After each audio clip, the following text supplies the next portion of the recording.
All right, ladies and gentlemen, welcome to Bitty Bats. This is the results for week one action. Uh, I did make a mistake by not announcing the games prior, but these were the games and these are the results.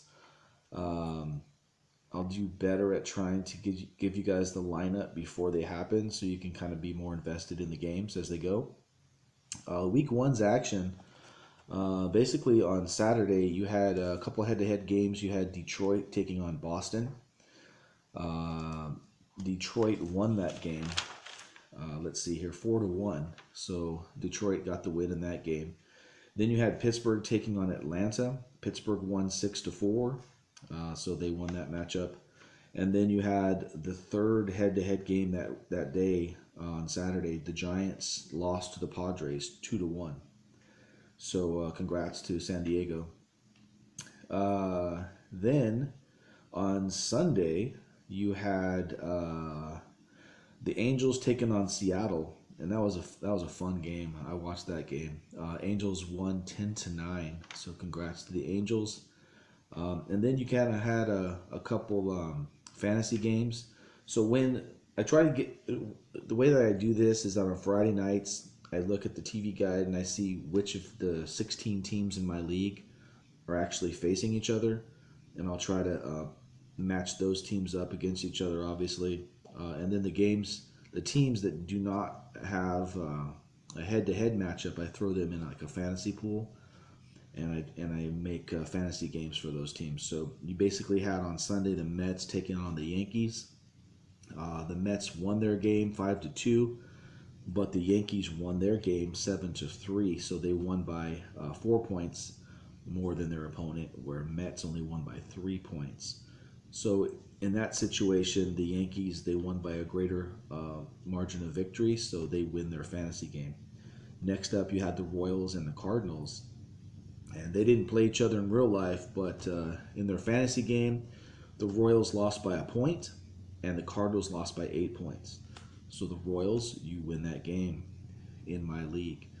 Then you had the Athletics taking on the Twins. That was another fantasy game. The Athletics lost by 7, and the Twins won by 3. So that's an example of just one team winning, the other team losing. So the team that won in real life wins the fantasy game. So congrats to the Twins. And then on Monday, which will be kind of probably a rarity in this league, because then you're dipping into another series. Um, Most of the baseball games, um, the series are like 3 games between their opponents. So you'll have like a Friday through Sunday homestand or a Thursday through Sunday. And then on Monday, it starts like a whole new series with a whole new team. So instead of having the Dodgers have a fantasy game and the Cubs have a fantasy game, I waited until Monday for this one, and I could have a head-to-head between the Dodgers and Cubs because the Cubs were being honored for winning the World Series, and they got to raise their flag at the stadium and all that good stuff. So I included some footage in the playlist. And all that said, the Cubs actually won their game, so good job. You didn't get embarrassed at home to the Dodgers after beating them last year to get to the World Series. So good, congratulations to Chicago. You won that game 3-2. So basically, how it broke down is that I won't get into the 4 divisions right now because I want to keep this a little brief because I got to address week 2 real quick. But the American League teams in my league were 5-3, and the National League teams were 3-5. So congrats to the American League. Power rankings, top 2 and bottom 2. I have the Angels and the Pirates at 1 and 2 at the very top, and then I had Boston and St. Louis at 0 and 2 at the very bottom. So that's how that worked for week 1. Week 2, just to give you a taste of what happened yesterday, the Angels took on Kansas City head to head. Kansas City won 3-2, so KC wins. San Diego played the Braves at their new ballpark, SunTrust Park in Atlanta. Atlanta won 4-2. Congrats. And then the fantasy games, you had the Mets going up against Boston.